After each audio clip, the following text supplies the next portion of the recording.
لغوی اعتبار سے دین اور مذہب دونوں عربی زبان کے الفاظ ہیں، اگرچہ اردو زبان میں مذہب اور دین دونوں ایک ہی مفہوم دیتے ہیں، تاہم عربی میں مذہب کا لفظ دین کے معنوں میں استعمال نہیں ہوتا۔ قرآن مجید میں اللہ تعالیٰ کا ارشاد ہے، ان الدین عند اللہ الاسلام۔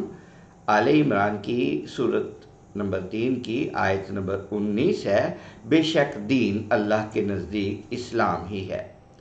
وَمَن يَبْتَغِ غَيْرَ الْإِسْلَامِ دِينًا فَلَن يُقْبَلَ مِنْهُ وَهُوَ فِي الْآخِرَةِ مِنَ الْخَاسِرِينَ۔ سورہ آل عمران کی آیت نمبر 85۔ اور جو کوئی اسلام کے سوا کسی اور دین کو چاہے گا تو وہ اس سے ہرگز قبول نہیں کیا جائے گا اور وہ آخرت میں نقصان اٹھانے والوں میں سے ہوگا۔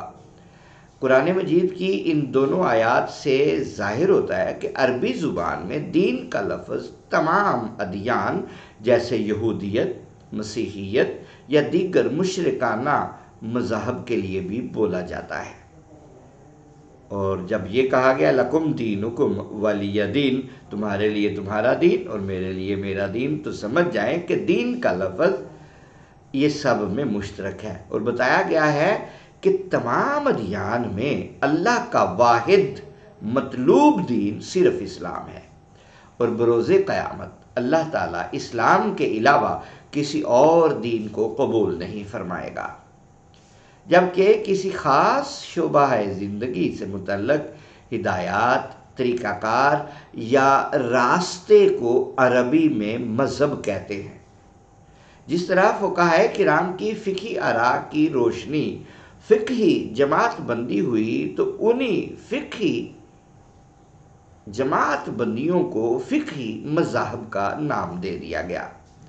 ائمہ اہل سنت کے ائمہ اربعہ کی آراء کی بنیاد پر 4 فقہی مذاہب وجود میں آئے۔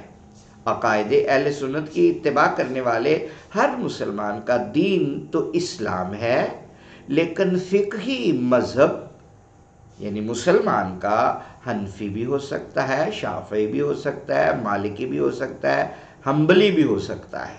خلاصہ کلام یہ ہے کہ دین اسلام ایک کل ہے، ٹوٹیلٹی ہے، اور اس کے مختلف شعبے یا اجزاء ہیں۔ کسی بھی جزو سے متعلق علماء کرام کی آراء اور مسئلے کو سمجھنے کا جو طریق ہے اس کو مذہب کہا جاتا ہے، جو کسی ایک خاص شعبے سے متعلق ہوتا ہے۔ لہذا دین تو اسلام ہے، مگر اس کو سمجھنے کا راستہ اگر امام اعظم ابو حنیفہ کی طرز پر ان کی اتباع میں کوئی اختیار کرتا ہے تو وہ ہوگا مذہب حنفی۔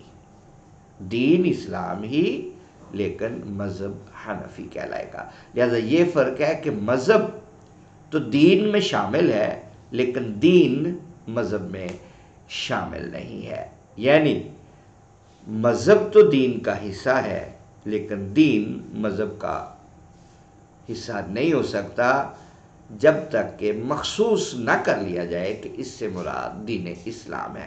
تو دین مسیحیت کا بھی ہو سکتا ہے، دین ان کا بھی یہودیت کا بھی ہو سکتا ہے، دین دوسرے لوگوں کا، مشرکین کا بھی ہو سکتا ہے، جس طرح میں نے آپ کے سامنے کہا لکم دینکم ولی دین، قرآن پاک میں اس کو بیان کیا گیا ہے۔ امید ہے کہ دین اور مذہب کے درمیان جو بنیادی فرق ہے وہ آپ کو سمجھ میں آ گیا ہوگا۔ ہماری ویڈیو دیکھنے پر بہت شکریہ، جزاک اللہ۔ گوگل میں سرچ کریں اسلام از ایزی یا پھر سرچ کریں میرے آئیڈیاز۔ لائک کریں، کامنٹ کریں، شیئر کریں اور سبسکرائب کریں۔